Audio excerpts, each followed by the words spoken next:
بسم اللہ الرحمن الرحیم۔ خاتون نے اپنا بیمار گدھا مکمل طور پر صحت مند بتا کر 10,000 روپے میں بیچ دیا۔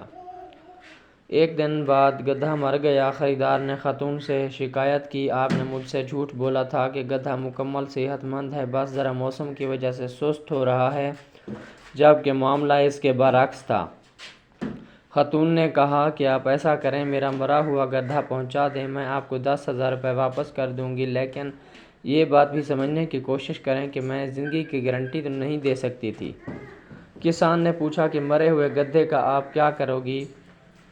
تو خاتون نے جواب دیا کہ میں 1 مہینے بعد اس مرے ہوئے گدھے کی آدھی قیمت آپ کو واپس دے دوں گی اور باقی جو بچ جانے والی آدھی قیمت ہے وہ 1 اور ماہ کے بعد آپ کو واپس کر دوں گی۔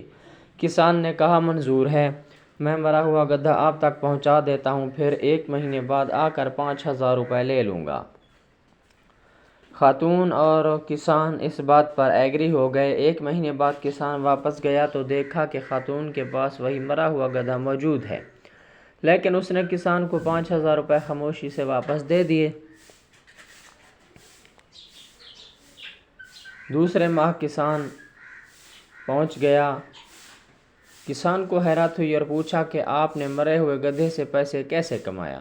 خاتون نے کہا کہ تمہارے گدھے کو میں نے سجا کر اخبار میں اشتہار دیا کہ آؤ اور بازر یا قرعہ اندازی صرف 200 روپے میں گدھا جیتو۔ سینکڑوں لوگوں نے 200 روپے ڈبے میں ڈال دیے۔ اس طرح سے میں نے تمہارے مرے ہوئے گدھے کو فروخت کیا۔ میرے پاس جب 50,000 روپے جمع ہو گئے تو میں نے ان میں سے ایک آدمی کے نام کی پرچی نکال کر اسے گدھا دکھایا جو مرا ہوا پڑا تھا۔ اس نے دیکھا کہ گدھا تو مرا ہوا ہے تو وہ پریشان ہو گیا۔ میں نے کہا اگر گدھا مر گیا ہے تو تم قطعی پریشان نہ ہو۔ میں نے اسے اس کے 200 روپے واپس کر دیے اور وہ خاموشی سے چلا گیا۔ آج کل وہ خاتون ایک بڑے بینک میں مینیجر کی پوسٹ پر ہیں۔